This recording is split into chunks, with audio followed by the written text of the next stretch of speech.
Hey guys, welcome back. I just wanted to thank you. First off, just thank you so much for 2,000 subscribers. It's awesome. I don't think we did anything for the 1,000 subscriber milestone, but 2,000 definitely want to acknowledge it. It's really awesome how much you guys, like our videos, how many views we get. It's really incredible. We just want to, make as much content for you guys as possible. Just wanted to thank you guys first off.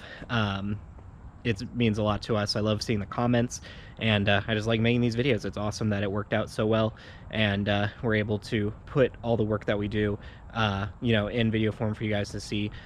So we really appreciate that. We have a lot of things down the road that we're going to be doing. We are getting trying to be super serious about getting the Camaro done. We're going to be working on the Bonneville all this week. We're going to be getting it up and running again fully. It's running right now, but running well. And then we have tons of stuff to do with the Mustang I'll be going over in this video.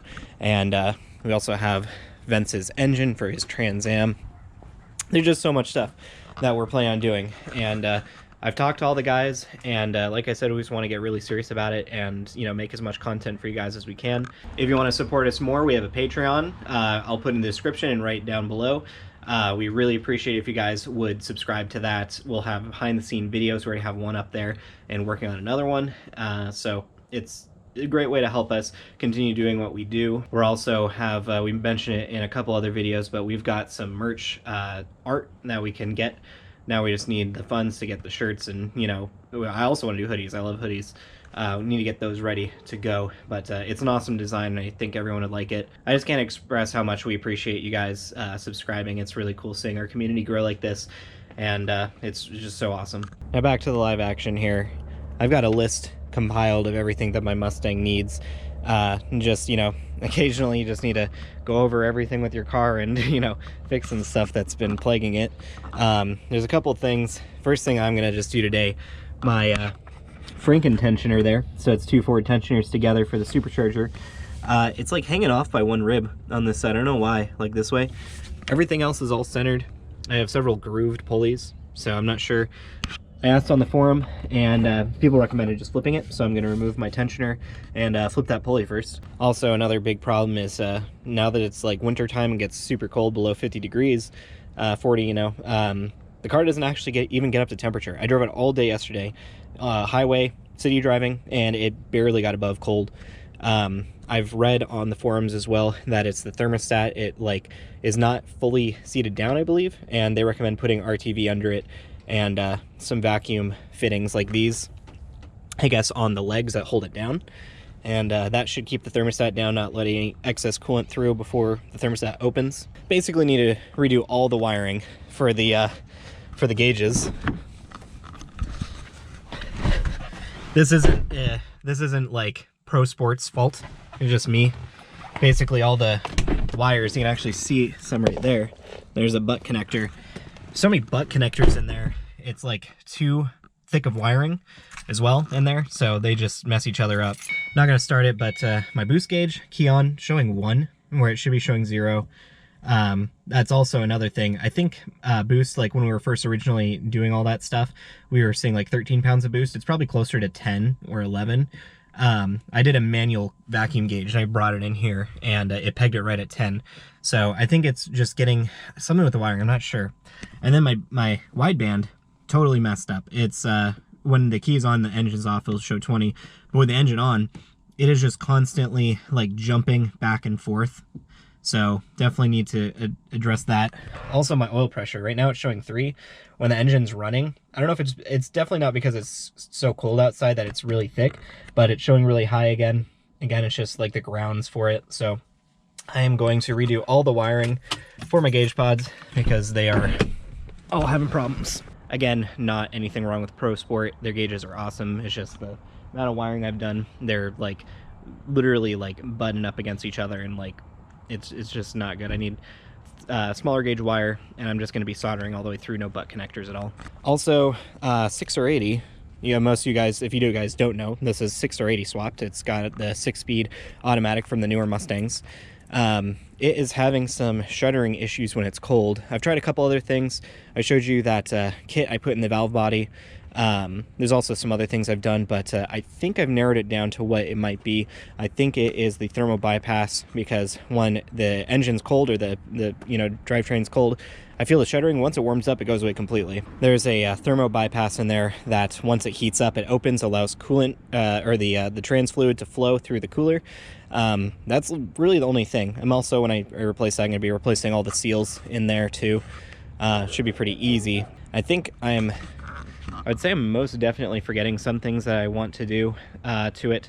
I have a whole spreadsheet, so I might just list it. But yeah, right now I'm just going to go ahead and start taking the tensioner off. Have my ratchet on here. I'm just going to tighten this down and pull off the belt and then get this off, and I'll show you guys kind of what I mean. All right, guys, got the tensioner off. So you saw this in the installation of the Supercharger. This is the Department of Boost freaking tensioner. It's got the stock tensioner, an additional one that you have to shave down, and then add these spacers. And yeah, it's really strong. Most aftermarket tensioners you don't need. Something like this is significantly stronger. So I'm going to go ahead and move this pulley and then flip it, and should be good to go.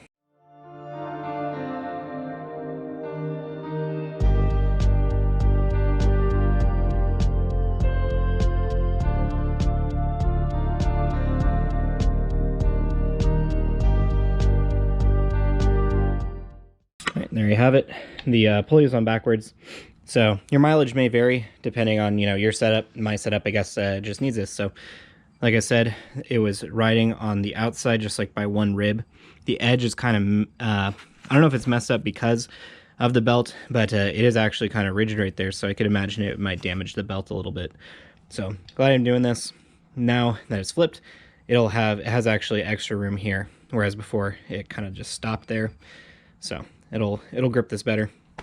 I'm gonna go back to the car and put it back on. All right, guys, after some finagling, I finally got it back on.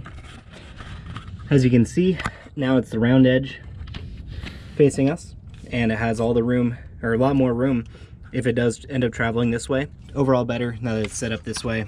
And then, yeah, I got everything on here. Kind of sucks. This whole belt system with all the accessories is very long. I think I found a 6-rib belt that fits this. It's 130 to 132 inches. I'm not sure. It's an AC Delco part. I have it in the trunk just as a spare in case this one breaks. This is a 8-rib belt that you have to remove 2 ribs from. So, I mean, you can kind of see right there a little bit. It's kind of jagged just from where it was cut. So anyways, got that on. I'm going to go ahead and remove my tools off the engine, turn it on, let it run for a bit and see where it ends up settling. And then, yeah, should be good. Probably 5 minutes. I think that's like the break-in period for a belt. Not that this is like a new belt, but just to get it up to its operating temperature. So one other thing before I go and do that, I mentioned how long the belt is. I am planning on doing a 11 to 14 electric power steering swap on the Mustang. That will free up so much room on the belt system. Down here is the power steering pump and then 2 idlers. Literally, if I deleted that, I could have my belt going from the alternator directly onto the water pump and then down, bypassing all this belt length. That would cut off, I don't know, probably like 20 or 30 inches, which would be amazing. Long belt systems are not that great, and there's a lot of room for failure in this. So ideally I'd want to lower that. Doing an electric power steering unit would definitely help that. It would also technically free up some horsepower as well, because it's not driving that pulley and the other ones as well, the power steering one. All right, guys, I'm gonna go ahead and get it started here.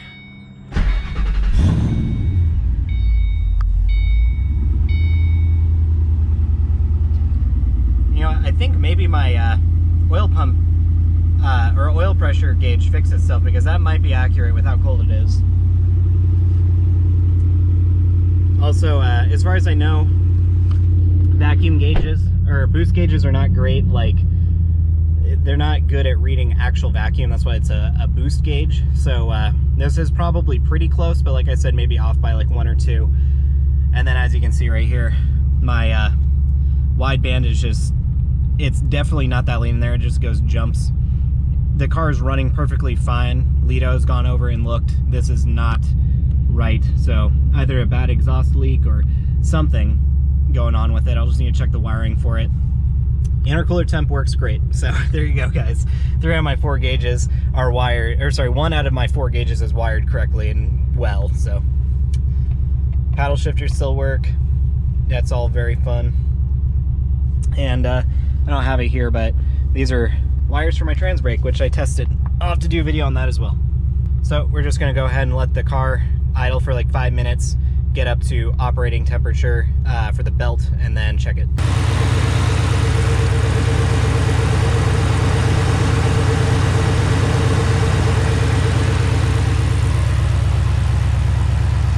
All right, guys, we got the belt pretty much all warmed up. As you can see down here, it is not hanging over in any edge yet, or anymore. It's on the rolled edge of the pulley. So I'm thinking, I mean, it should be fine. I'm gonna ask on the forum, but still thinking about maybe putting some like washers to space this out. Maybe just like a tiny, like the smallest amount, just so it's more centered on there. I've heard people do this, and I'll just buy longer bolts and then a couple of washers and just test it out, see how it goes. And then I also did some other odds and ends, replaced my breather, actually transitioned to a breather setup. So this is the PCV from the driver's side valve cover is not going back into the intake, just going to this catch can and venting the atmosphere. I replaced the line that I had with some legit 5/8 line. Before I just had this, which was, you can see it's leaking a little bit. It goes from a 5/8 to a 3/8.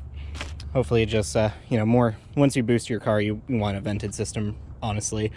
You could also just get a vent for the crankcase right here, but that's also good. So I'm gonna probably route this. This one isn't really much of anything. I'm also just gonna route that over to the catch can instead, back into the intake here. Also replace the boost gauge line with some better line that fits it better, and I reinstalled the filter. So yeah, it's all good to go. Just kind of wanted to make a short video for you guys. We've, you know, been not really posting much since the holidays, still before Christmas. So but like I said, we're going to be working on the Bonneville and getting that like completely done so we can take it on some rips.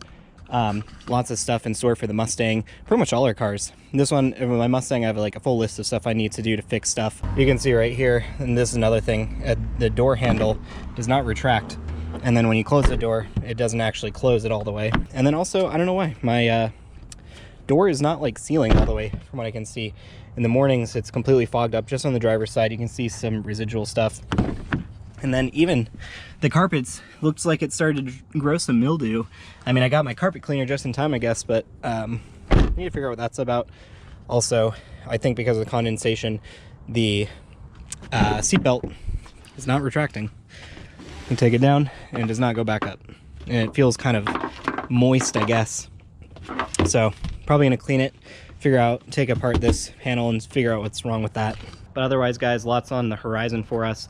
Very much, like, want to say it again, appreciate you guys for 2,000 subscribers. Be sure, if you're not subscribed, to subscribe below, and like, subscribe, comment, and we'll see you next video.